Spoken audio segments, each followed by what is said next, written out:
welcome everyone to our presentation today by Dr. Jessica Mutter, Not the End of the World, the Rise of Islam and the Medieval Middle East. We will start with just a few kind of introductory remarks before we turn the floor over to Dr. Mutter. I'm Jennifer Borland, and I am an art historian who teaches at Oklahoma State University, and I'm also the director of the Digital Humanities Initiative at OSU, which is a initiative that is in part sponsoring today's talk. And I wanted to just mention that we have a couple of forthcoming events. So I'm going to quickly share my screen and show you our website, which is at digitalhumanities.okstate.edu. And I wanted to point out that we have a couple of events coming up sponsored by the Digital Humanities Initiative later in this month. First, a lecture affiliated with an exhibition in our Gardner Art Gallery on artist books. And this one is a conversation on book arts and digitization with the artist Marina Cassiandu and Bill Enders, who is a medievalist at the University of Oklahoma. That is on next Wednesday, February 10th at noon. And there's a link here on our website, and you can also find the link on this poster. And then if we go back to that previous page, we also are hosting Dr. Moya Bailey in 2 events on February 19th at noon and at 2 o'clock.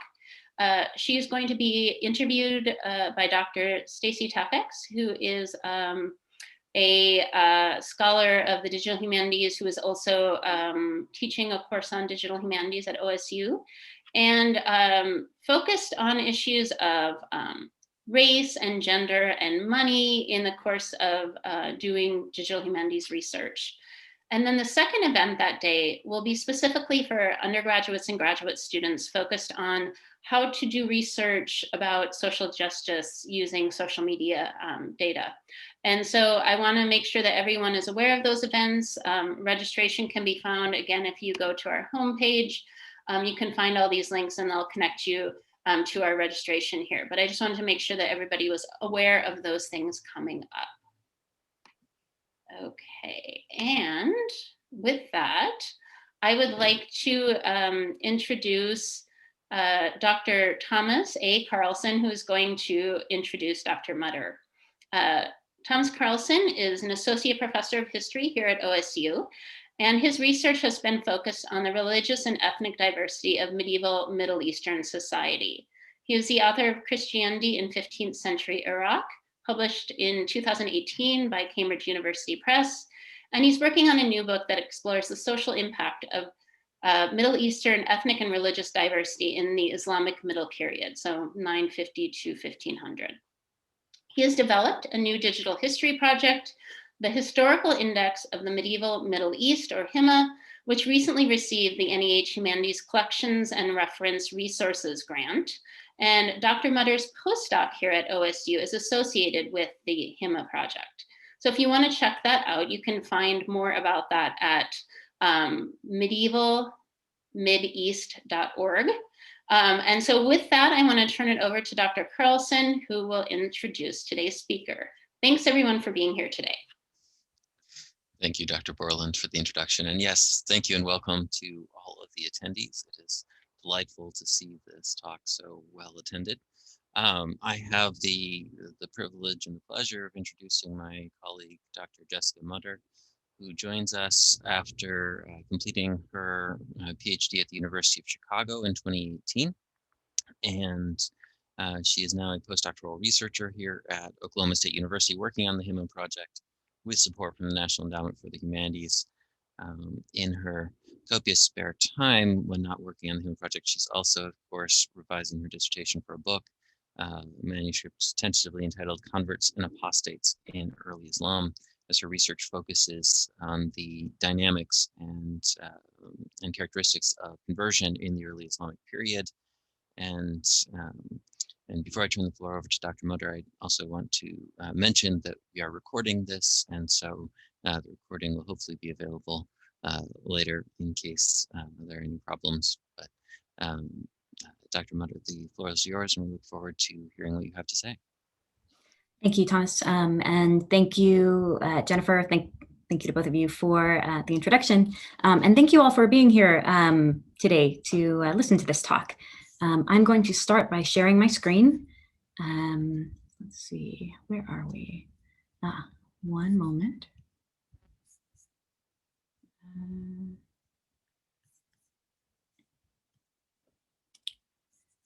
Let's see. All right, why is that not working? Apologies. And let's see. Here we go. Okay. If anyone has issues seeing any of the screens, I noticed a couple of my students are in the audience from last semester, and we sometimes found that the slides were not following along with me. And so if anyone has any issues, please pipe up in the chat or the Q&A section, and we'll address it quickly. So my talk today is titled Not the End of the World, The Rise of Islam and the Medieval Middle East. We're going to cover a lot of different things, but the main theme will be the apocalypse, or what people thought the apocalypse was or what might be, and what it might look like and when it might happen, and what was a part of it. So I'm just going to jump right in. Today we're going to talk about, like I said, a lot of different things. I want to start before the medieval period and talk about what I call the late antique apocalypse, and the sort of arguably apocalyptic events that occurred just before the rise of Islam and why those are important. I'll then talk about the rise of Islam and apocalyptic responses to the rise of Islam by both Muslims and non-Muslims. I'll talk a little bit about medieval Middle Eastern society, how it develops after the Islamic conquests. We'll return to later apocalyptic writing after that. And then I want to talk about my favorite topic, which is the role of conversion in the apocalypse, as some of these apocalyptic writings present conversion and what how it plays a role, how it factors in to the end of the world. And then lastly, hopefully we'll have time for all of this, I want to introduce this project that I am working on as a postdoc that Thomas A. Carlson has developed and is working on developing the historical index of the medieval Middle East. So we'll talk a little bit about what it is, how we can use it, and I'll do a little bit of a demonstration. I'll come back to maybe the question of why should we study the medieval Middle East? Why is it interesting? Why is it relevant? And then we'll hopefully have some time for some questions. All right, so let's get started. So the late antique apocalypse, or what I'm calling the late antique apocalypse, has to do with the question of periodization. Historians are interested in periodization, which is to say, when does one era begin and end? What causes the change between eras, the shift between eras? And so one of the questions on my mind when I began studying the rise of Islam was, when does late antiquity end and the medieval era begin? And it turns out this has been a question that historians have grappled with for centuries. And in fact, many pre-20th century European scholars, and I've cited a few here, argue that late antiquity, so the later period of the antique era, ends with the rise of Islam. And that's when the medieval era begins. In their minds, this was something of a negative thing because the medieval era was seen as sort of synonymous with what used to be called the Dark Ages, right? And so the rise of Islam was seen as sort of a negative catalyst for this shift. Some scholars argued that this shift and the rise of Islam ushered in the end of Greek and or Roman influence in the Middle East. Prior to the rise of Islam, many parts of the Middle East, certainly the Levant, what is today Syria, Lebanon, Israel, Palestine, Jordan, etc., was under the control of the Eastern Roman Empire, or what we call the Byzantine Empire, right? So, when the Islamic conquests took over that territory, did that signify the end of Greek or Roman influence in the Middle East?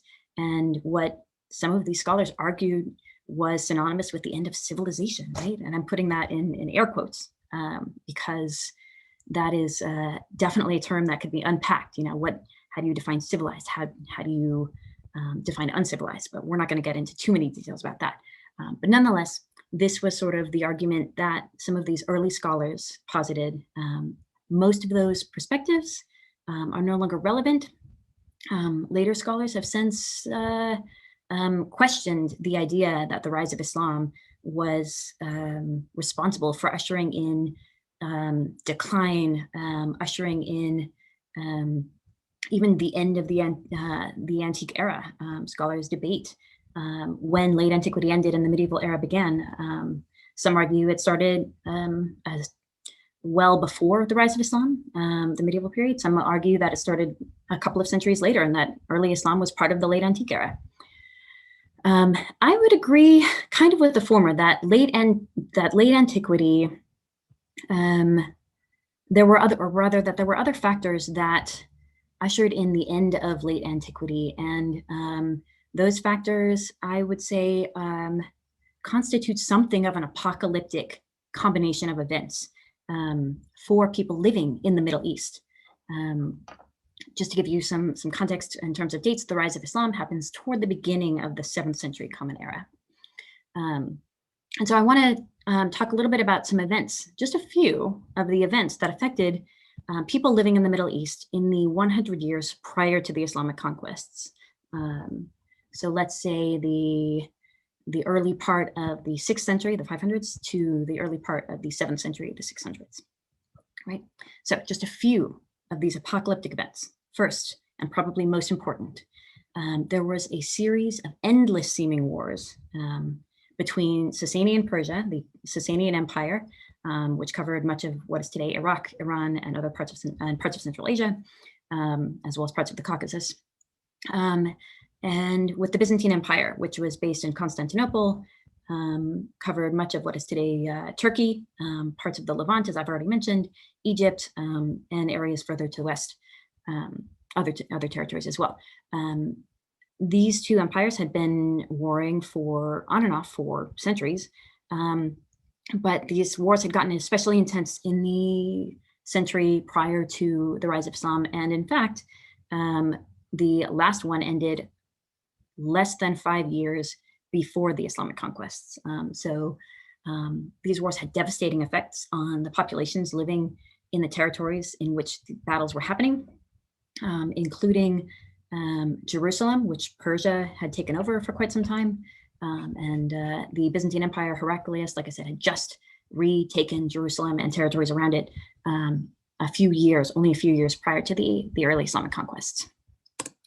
So the Byzantine-Persian Wars, another major event affecting the Middle East, involved religion.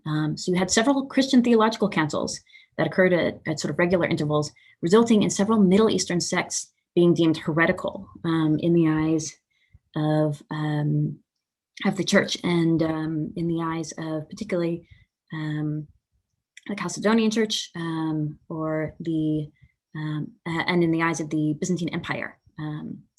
So a lot of the Middle Eastern forms of Christianity, Middle Eastern types of Christianity that were practiced were then subject to persecution because they were deemed the incorrect way of practicing Christianity, right?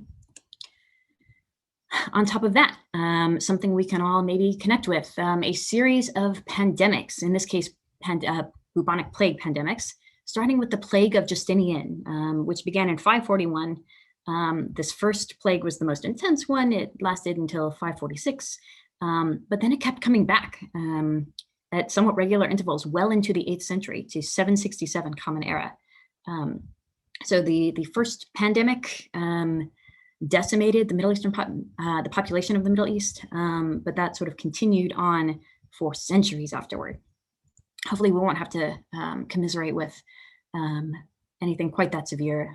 We've had some pretty incredible breakthroughs in terms of modern medicine, in the case of our pandemic of COVID. But nonetheless, I'm sure we can commiserate with the sort of fear that emerged out of the plague of Justinian and the way that people wrote about it, which was often in apocalyptic terms. And then last but not least, a series of major earthquakes that struck Antioch, which is now in northern Syria, Yarmouk, which is now in southern Syria-ish, and Beirut, which is where Beirut is today in Lebanon. This last one in Beirut resulted in a tsunami that hit the entire coast of the Eastern Mediterranean, or not the entire coast, but a significant portion of it, which was also incredibly devastating. So all of these things combined, I would say, constitute something of an apocalyptic event, or certainly an apocalyptic century, right? Oh my gosh. This is sort of the context in which we see Islam emerge. So I don't know if it's fair to say that the rise of Islam itself constituted an apocalypse when you have all of these other major events that were devastating in their own right, and arguably even created conditions of sort of disorder, of population decline, of instability that allowed for the Islamic conquests to happen and to be so successful. But that is it's an argument for another session. But nonetheless, I want to show you a quick map of the pre-Islamic Middle East. These are these two empires I was just talking about. The Byzantine Empire is represented here in purple and some pink a little bit. It's sometimes also called the Eastern Roman Empire, right? The Persian Empire, or the Sasanian or Sassanid Empire dynasty, is here represented in yellow.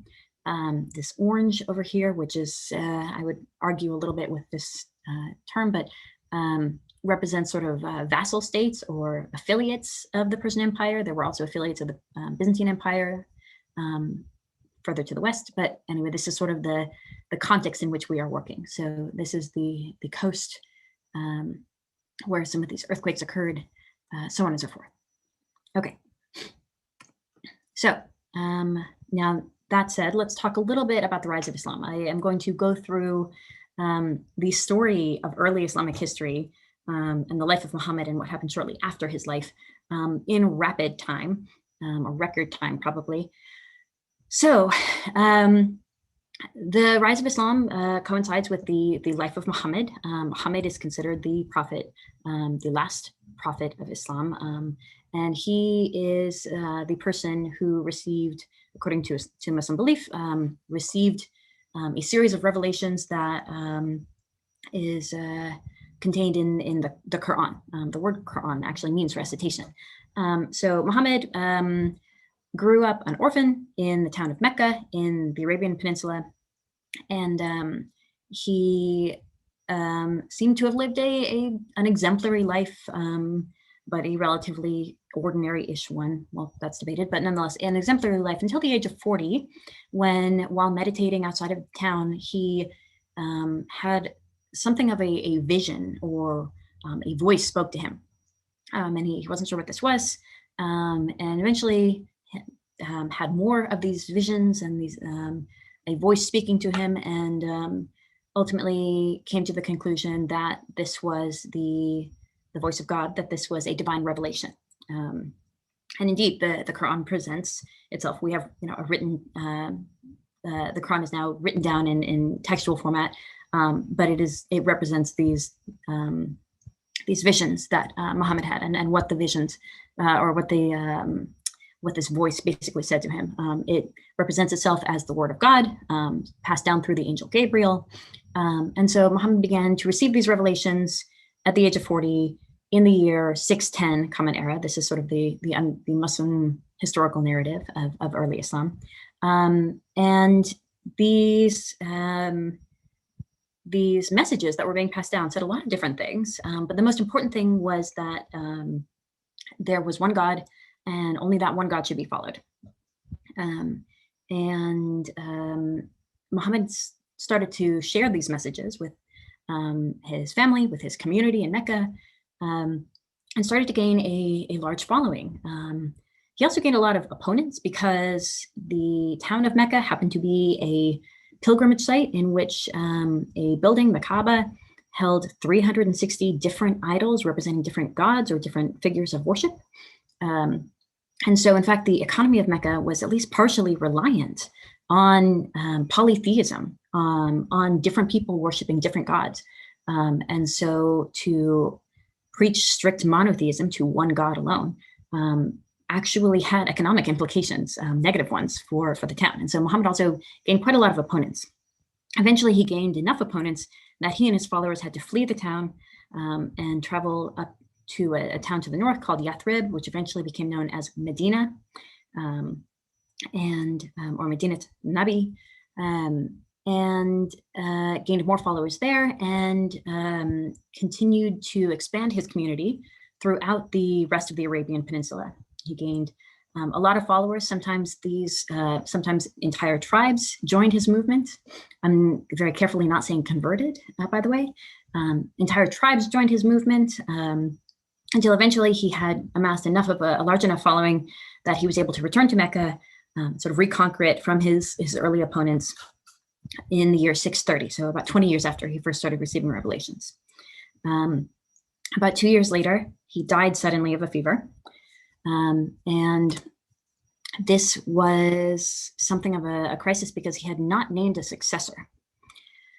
And so there was a council of some of his closest companions who gathered to figure out who should lead the community afterward. There were a couple of contenders or potential leaders who could be chosen. And the one who was chosen ultimately was a man named Abu Bakr, who was Muhammad's father-in-law, and who led the early community of Muhammad's followers for 2 more years until his death in 634. Now, this 2-year window is important because what happened after Muhammad passed away was that a number of the tribes who had joined his movement throughout the Arabian Peninsula decided that the agreement that they had made to follow Muhammad and his movement was an agreement made with one man, Muhammad alone. And so when he passed away, they were then free from the terms of the agreement. But when they agreed to follow Muhammad and to follow his movement and to spread it, this was seen essentially as conversion to Islam, at least by Muslims. And so when they left the movement after Muhammad passed away, this was essentially seen as apostasy.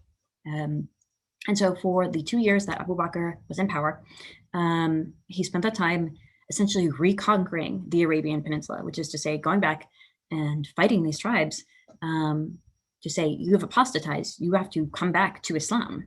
I'll note that this is also the only case that we have, or at least the only legally Islamic condoned case, or at least condoned by Islamic law, case in which you have like large-scale forced conversion to Islam. Forced conversion to Islam is a boogeyman that is raised in, well, certainly in US politics and elsewhere. In general, the Quran says that there is no compulsion in religion. That is a direct, or at least direct translated quote. But there is one case in which forced conversion was condoned historically, and that was in this case, which was not even forced conversion per se, so much as a fight against mass apostasy from the sort of Muslim perspective. So in any case, the Arabian Peninsula is reconquered by Abu Bakr, the first successor to Muhammad, the first caliph after Muhammad. Caliph means successor. He reconquers the peninsula in a couple of years, or much of it. And after him, there are 3 other sort of Rashidun caliphs, which translates to rightly guided caliphs, Omar, Uthman, and Ali. And under them, particularly Omar, the territory in which this Islamic movement is dominant or holds power expands significantly. Under Omar, the Islamic Caliphate, the territory of this new Islamic empire, expands into Syria, or the Levant, which is, again, Syria, Lebanon, Israel, Palestine, Jordan, extends into Egypt, extends into Iraq and Iran, Afghanistan, parts of Central Asia, such that during the decade that Omar rules, from 634 to 644 Common Era, the Byzantine Empire loses about a third of its former territory, and the Sasanian Empire ceases to exist. Now, these were the two most important empires prior to the rise of Islam in the region. And so this movement is incredibly powerful, incredibly successful, right? So the early Islamic conquests are a period of incredibly rapid expansion from the Arabian Peninsula. Eventually, they continue until the year, well into the 8th century. The year 711 is the conquest of Muslims, conquest of Spain, and into India and further into Central Asia and the East. I mean, this is an incredibly large territory. And one of the questions that initially drew me to the study of early Islam was, how did this happen? How did it happen so quickly? How is it so successful? There are a lot of different theories. There's no one clear answer. I do think that the apocalyptic events of the previous century facilitated the early Islamic conquests, but that isn't it. That isn't everything. Scholars have argued that this also relates to religious zeal, military might, and so many other factors, right? The other questions that popped into my head when I began studying this were, what about these conquered populations? What about the people who lived in the Middle East when it was conquered by Islam? They weren't all Muslims. What religion were they? Did they belong to? Who was there beforehand, and how did they respond to these conquests? What happened to them? So these are the questions that I find very interesting, and ultimately are the reasons that I went on to study religious conversion, particularly between Muslims and Christians during the early Islamic period. So here are just a couple of maps to show you the scale, the extent of these conquests. These are the conquests of the Arabian Peninsula. In green is sort of the green arrows represent the conquests of Muhammad, and then the black ones represent the conquests of Abu Bakr. And over here we have, so this dark burgundy territory was the territory conquered by Muhammad, sort of, for the most part, overlaps with this one, but there are some slight differences, which we could get into later. By the end of this Rashidun Caliphate, these four sort of rightly guided caliphs, this is the territory that's been conquered.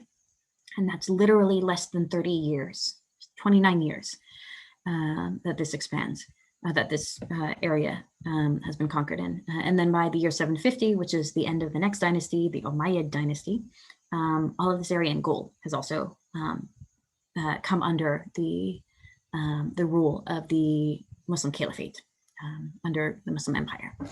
These are just a couple of maps. So back to my question of, how did people respond to the conquests? And by people, I mean, how did people living in the conquered territories respond to them? I have a couple of examples, so I won't get into too many details. I have quotes, but I won't get into those. But we have a few early apocalyptic texts, right, that respond immediately. The Apocalypse of Pseudo-Ephraim actually describes pre-Islamic events when it talks about the rise of Islam. So it mentions the earthquakes that I've talked about. It mentions the religious sectarianism that emerges prior to the rise of Islam. And then, only then, does it talk about the sons of Hagar, which is a euphemism, essentially, to describe the Muslims or people coming from the Arabian Peninsula and their invasion. And that is just one of the later events in a series of events that usher in the apocalypse. So it's interesting that the Apocalypse of Pseudo-Ephraim actually mentions these other things, and the Islamic conquests are just a part of all of these things that are happening in the 6th and 7th centuries. Other apocalypses are a little bit more specific. The Apocalypse of Pseudo-Methodius argues that it really is just the sons of Hagar who usher in the apocalypse. There aren't that many texts, apocalyptic texts from this time period. We probably just haven't found all of them. There were probably other apocalyptic texts being written during this time, but we do have a fragment of an apocalyptic text from Edessa. So only part of this text survives, but what we do have makes a similar case to that of Pseudo-Methodius, in that the sons of Hagar usher in the apocalypse. And then I would be remiss to ignore the fact that the Quran itself is also an apocalyptic document. The Quran itself, in almost every verse, certainly in every chapter of the Quran, it presents itself as an apocalyptic document. It says to its audience, you should accept the correct belief. You need to get on the straight path of this religion and this set of beliefs. You have to correct your beliefs before it's too late, before the end of days. It also invokes some of these other pre-Islamic disasters. It invokes earthquakes.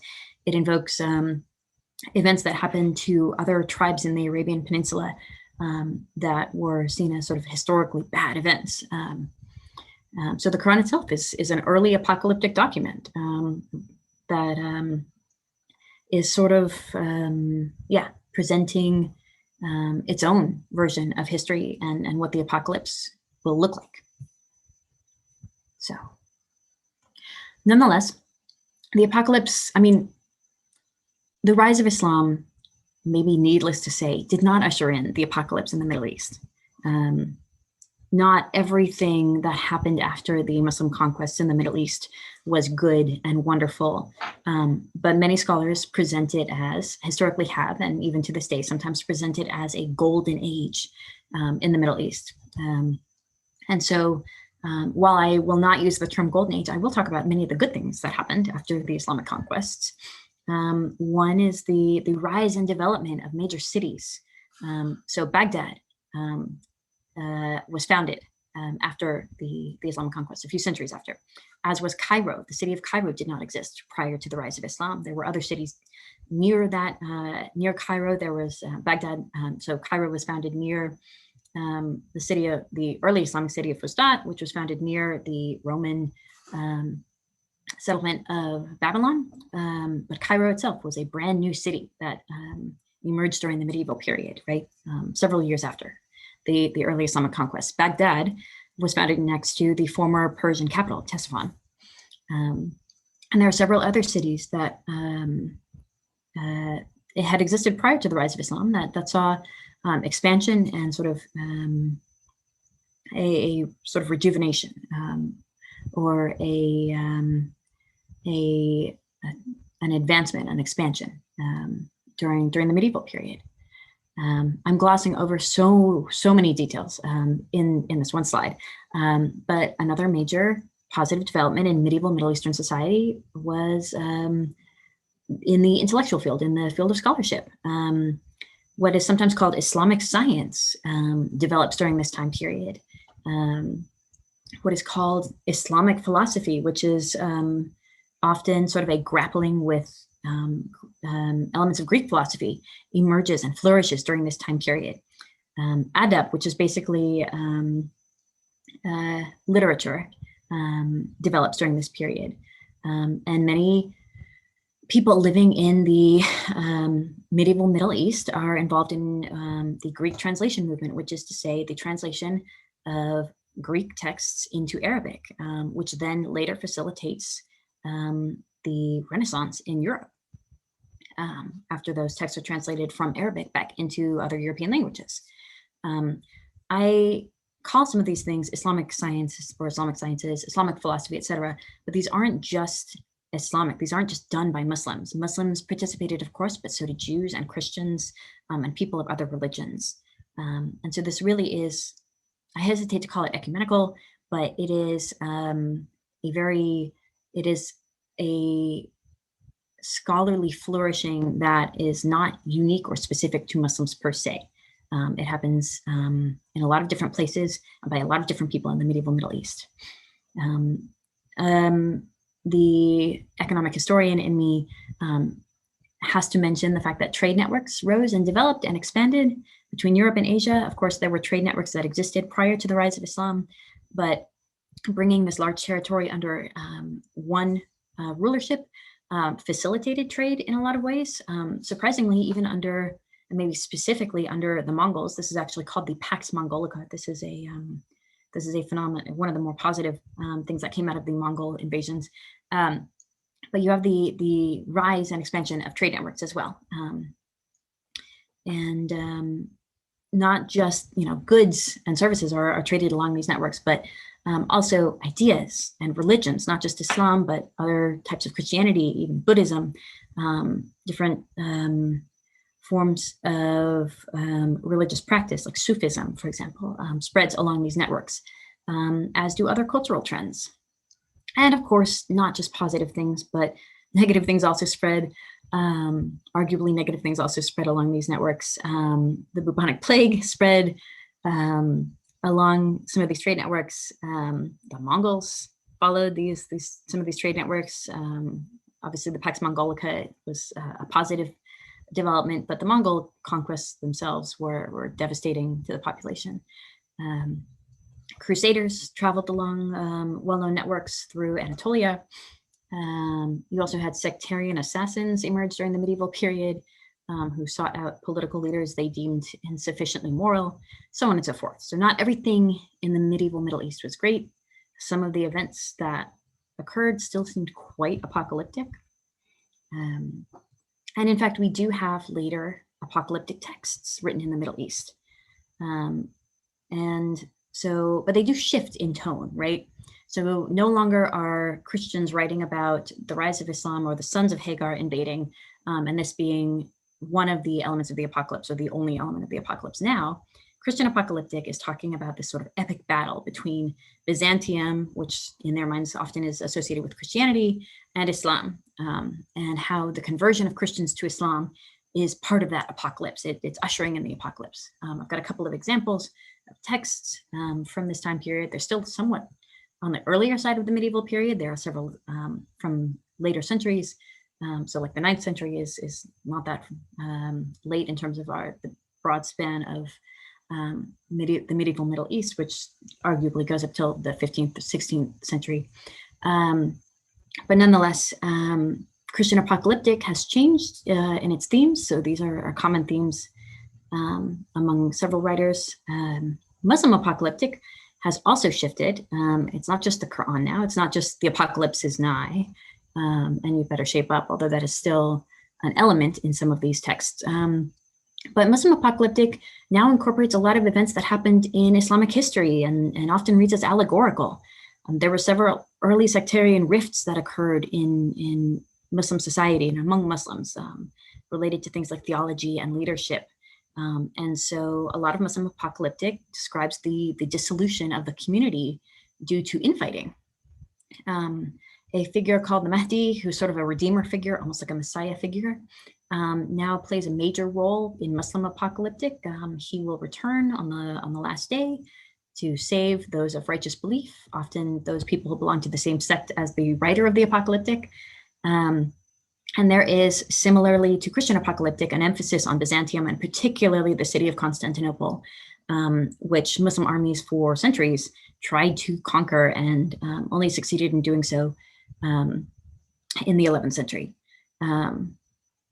later actually, but Anatolia in the 11th century. Anyway, and these are a couple of the texts that, some of the later apocalyptic texts. I'll just go over the titles: Kitab al-Fitan, the Book of Tribulations; Marajnama, the Book of Ascension; Ahwal al-Qiyamah, Conditions of Resurrection. And over here, this is an image of one of the illuminations from Ahwal al-Qiyamah, the Conditions of Resurrection. This actually depicts, this is from Christiane Gruber, who is at the University of Michigan. This is her image, or her photograph, but this shows the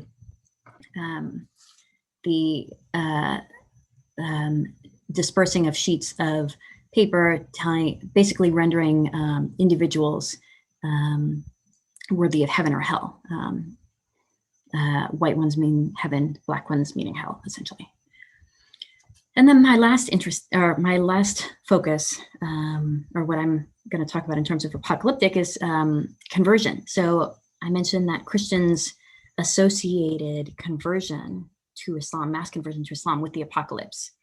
So my research focuses on the way conversion is used in apocalyptic writing. And so it's not just Christians, but Muslims as well seem to associate conversion to the wrong religion, so to speak, as a common element of apocalyptic writing in the medieval Middle East, no matter who wrote it. So this is a common factor, and this has to do with basically demographics. There are a couple of reasons conversion is seen as so important, right? If you are a believer, conversion away from your religion is apostasy and signifies the loss of a person's soul, right? You are no longer going to go to heaven. You're no longer going to be saved if you convert away from the one correct religion, right?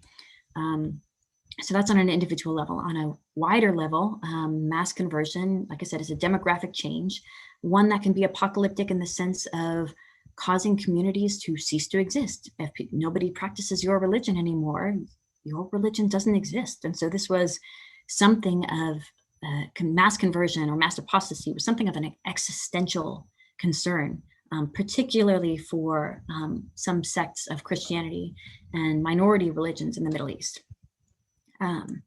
Now, I would argue that the region did not become majority Muslim until probably at least the 11th or 12th century Common Era. But that is something that is hotly debated. We can come back to that in the Q&A if need be. I would now like to introduce you to the project that was mentioned at the beginning of the talk, HIMMA. It stands for, again, the Historical Index of the Medieval Middle East. It's based at Oklahoma State, here at Oklahoma State in Stillwater. It's a project initiated by Thomas A. Carlson, who's in the history department here, and is funded by the National Endowment for the Humanities. And it is essentially an index of several medieval Middle Eastern historical texts in a bunch of different languages, in Arabic, Armenian, Greek, Hebrew, Latin, Persian, Syriac, potentially other languages as well. Eventually, there are a number of different languages that were spoken and written in the medieval Middle East. This is not the only digital humanities project on the medieval Middle East, or that at least somewhat touches upon the medieval Middle East, but it is one of the few that tries to take a sort of comprehensive view of the problem, which is to say that there is a problem in that there are different fields that focus on different parts of the medieval Middle East, but not the medieval Middle East as a whole. Scholars have different linguistic abilities. Some can speak Arabic, but not Persian. Some can speak Hebrew, but not Syriac. So on and so forth, right? But this project tries to incorporate all of those different languages. It attempts to, and I would argue successfully sidesteps those boundaries, and it covers by covering texts from different languages and regions and genres that discuss the same people and places, within different languages and different contexts. So how could we use it? Scholars can use it to find sources that talk about a topic of their interest that aren't necessarily texts that would initially come to mind. Students can use it to find new sources on a chosen paper topic. Curious members of the general public could also look up, say, the city of Mosul, which has been in the news in recent years, and see what's been said about Mosul in different languages over the course of several centuries in the medieval period. And HIMMA also provides information about translation. So if you don't know all of the languages I just mentioned, that's okay, or even any of them. The interface is in English. No one needs to know all of those languages. Almost nobody knows all of those languages today. I know a few of them, but certainly not all of them. So just a couple of entries that I'm going to talk about, I'm going to show you in a minute. Heraclius was a Byzantine emperor during the conquests under Omar, that caliph I told you about, who expanded the territory into Egypt and further west and into Iran, Iraq, and further east. The town of Dabiq, which is a town in Syria that seems to play an important role in the apocalypse. And I say just ask ISIS, because ISIS used the name of this town as the title of its first English language magazine. So its first English language magazine was called Dabiq, which was named after this town and the apocalypse that was supposed to begin in it. And then I'll show you different sources shown by HIMMA on the Mahdi, this Redeemer Messiah figure in Islam. Other entries might be Mosul. We can go back to that if we have some time, although we are maybe running out of time. I will quickly show you this. So we'll click on this. Oops. Here we go. And yeah, so these are a few examples of some persons, some places, and practices.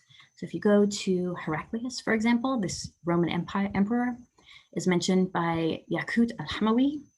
who was a historian who was writing in the 13th century, by Nu'aym ibn Hamad, who is, oh, can't see the demo entry. Okay, let's see. New share. Let's see if I can show this. Okay.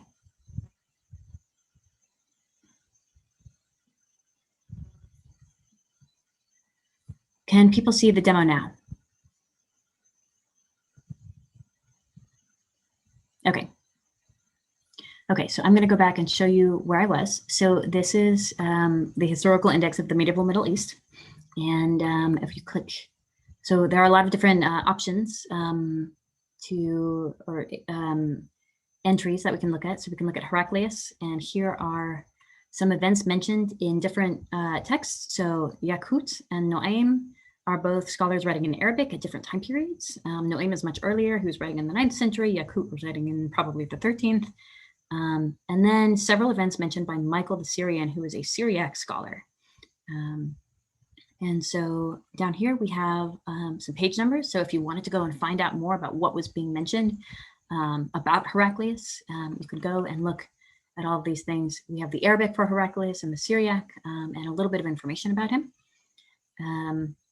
Dabiq, that town that Isis was so inspired by, here we have the Arabic and the Syriac. It's mentioned in a couple of different texts. In Yaqut and Michael, it's mentioned in the introduction to Nu'aym ibn Hamad, another text, but not actually in the text itself.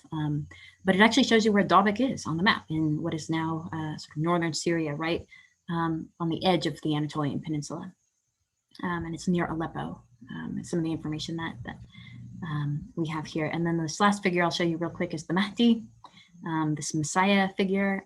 Sometimes he's associated with a particular ruler in Shia Islam, Muhammad al-Mahdi.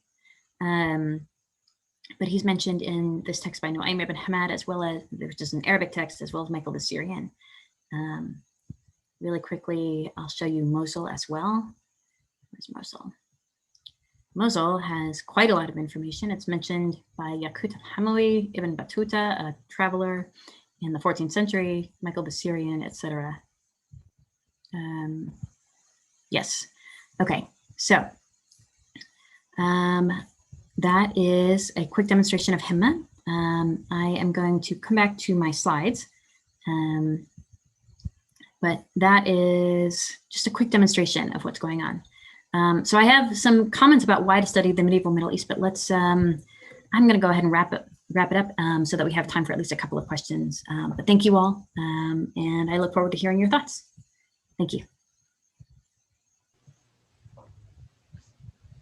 Great. Thank you so much, Dr. Mutter. And this was a wide-ranging talk, very rich, a lot of material. We do have the opportunity to ask questions through the Q&A function down at the bottom. And I see that someone has already posted the question, will it be possible to listen to the recording of this lecture? And I'll just answer that briefly, that we are recording this, and we do hope to post it available online later this week. So if you missed part of it, it will hopefully be possible to answer it later. All right, so if you have other questions, please feel free to tune in and to type them into the Q&A. I'll be monitoring the questions, but I'll just start with a question of my own for Dr. Mutter, which is, I was wondering if you could say a little bit about what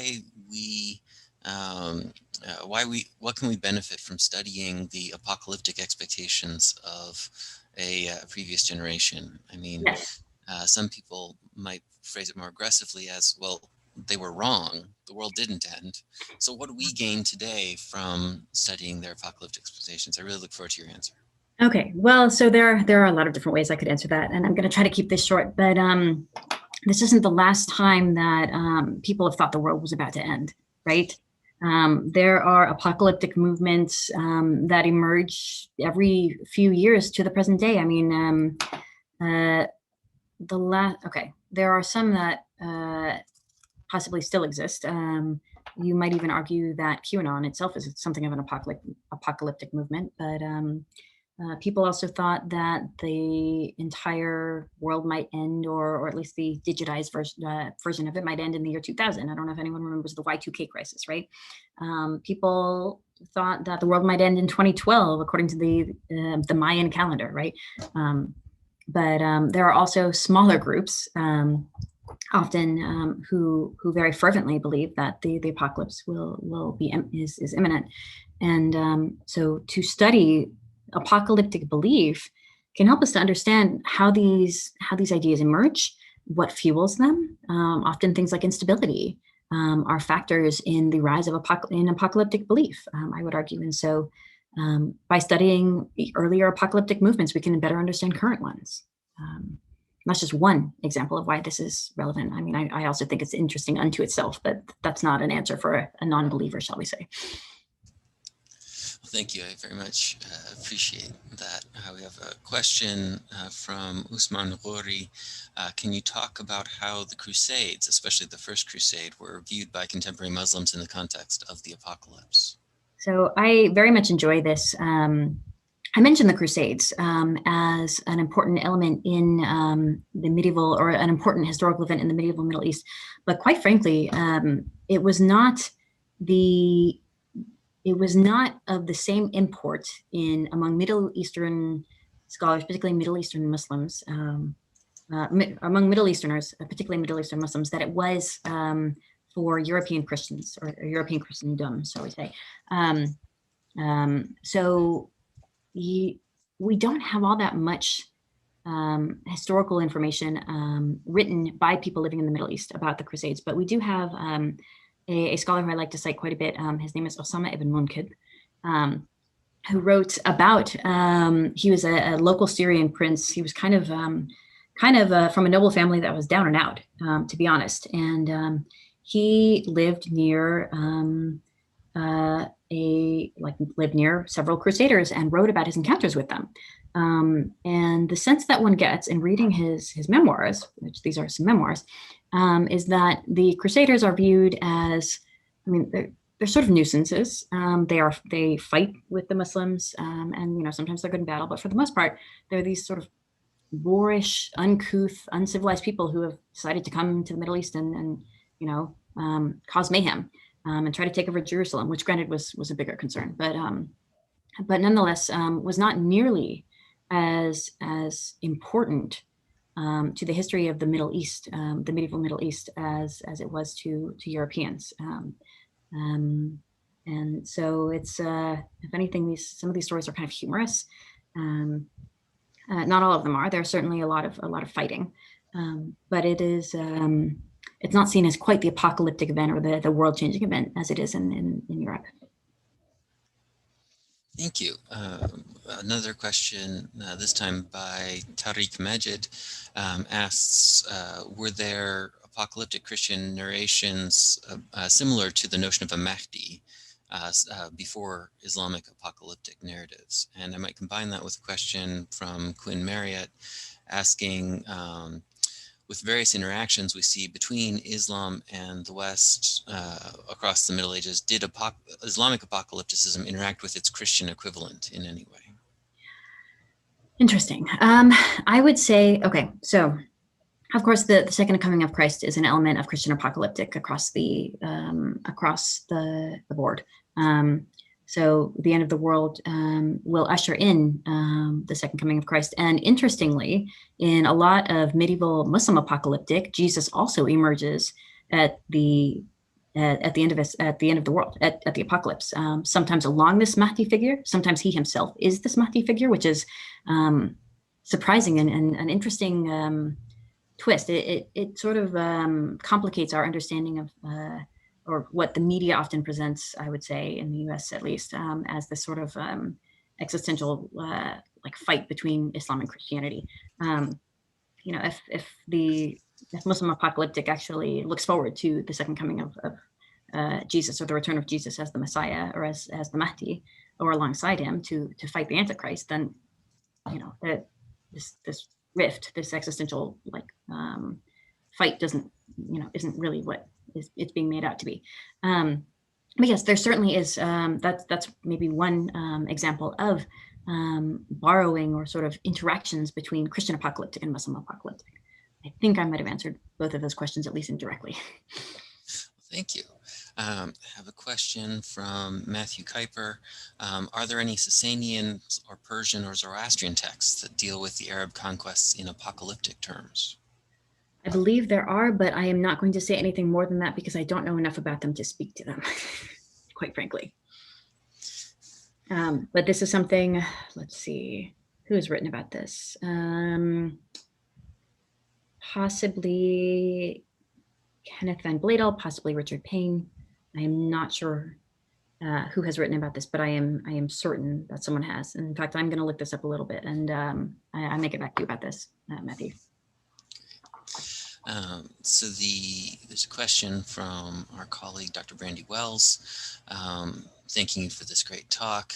Can you say a little bit more about the process of creating this resource, including how you contend with issues caused by translation of these sources into English? Can users see or use these texts in the original language? Can you search for terms across text? These sorts of questions. So you can definitely search for terms across text. That is one of the main goals of this project. We try to provide, the project tries to provide translations for any of the sources that it addresses, usually in English. I think there are a couple of cases where the translation is in French, but, and Thomas, correct me if I'm saying anything incorrect. Nonetheless, the project tries to make the information in these texts as accessible as possible. So if you cannot read Arabic, for example, it'll give you information, it'll give you citations for the Arabic as well as the English, the page numbers for both, or the English translation rather.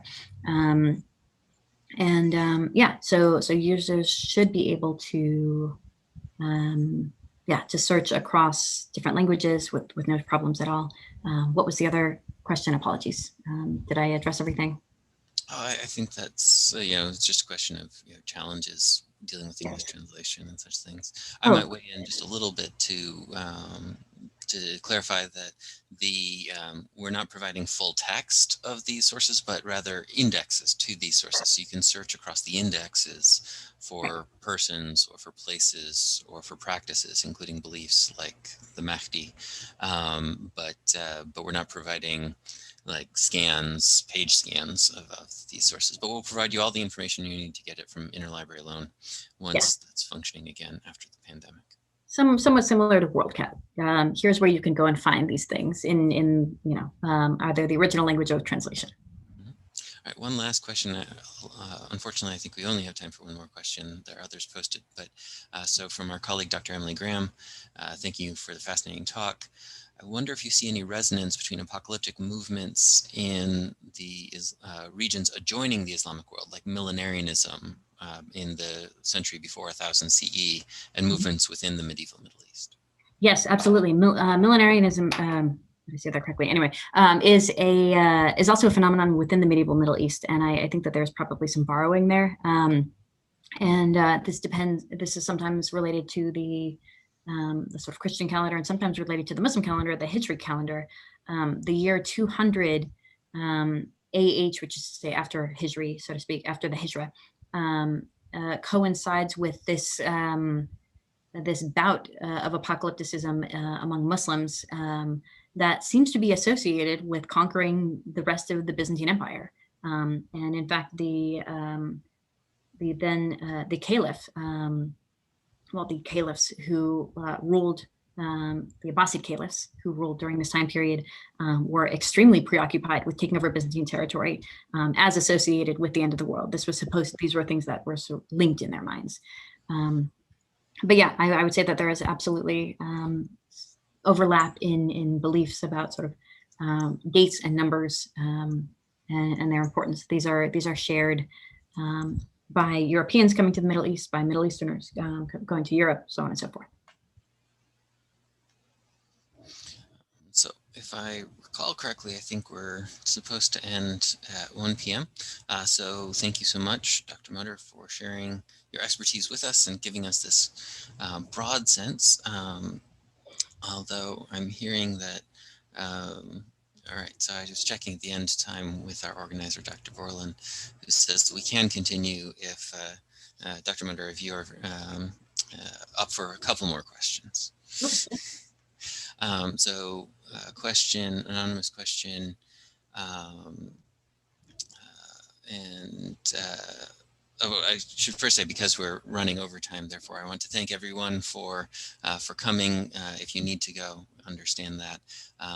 But we have 2 more questions in the queue, so we'll ask Dr. Mutter to address those quickly.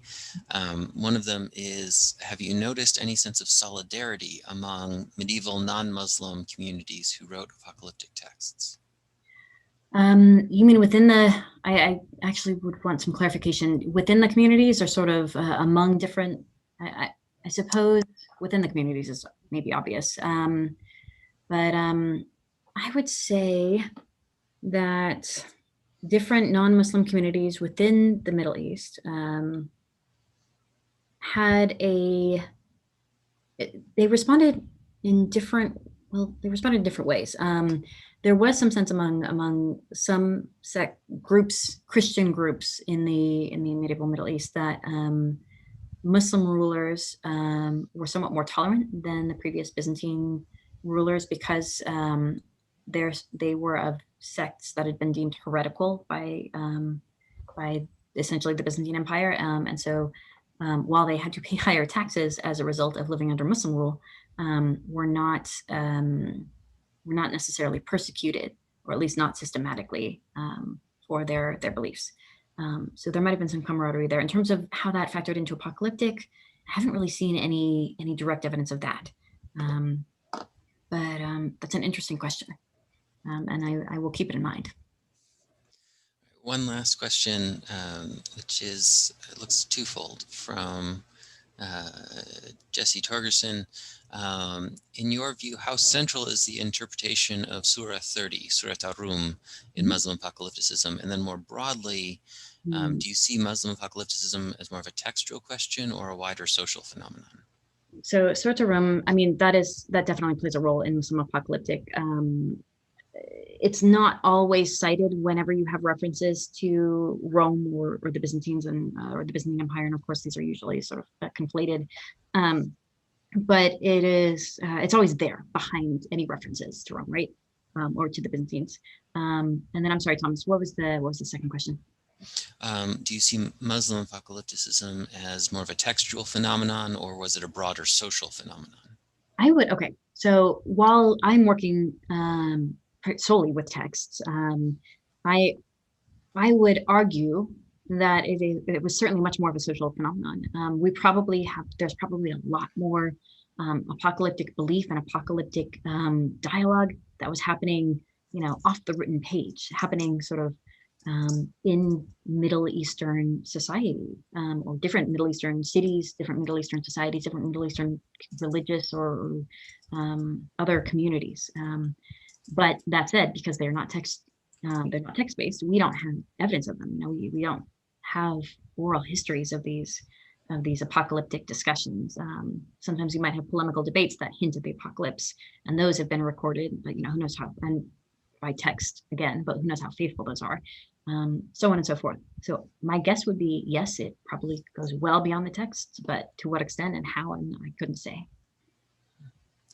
Thank you so much for answering all of these questions. And I think this has been a delightful hour of taking a very broad view of the medieval Middle East and how certain themes are discussed in it, and how those themes are continued both from before to after the rise of Islam, and indeed throughout what I often refer to as the medieval millennium.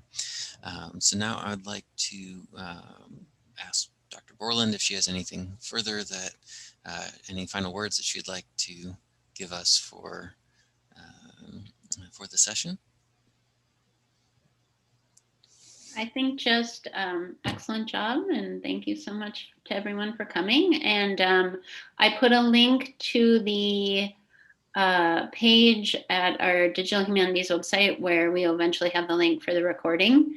And I'll share that with the speakers as well so that they can disseminate it on their various networks. But you can always contact me at jenniferborland.okstate.edu, at OKSTATE, sorry, .edu, if you are looking for the link in a few days and haven't been able to track it down. Thank you to Drs. Carlson and Borland for supporting this talk. And I really appreciate being given the opportunity to tell you a little bit about my research and about the apocalypse in the medieval Middle East today. Thank you all for attending, and I hope you enjoyed.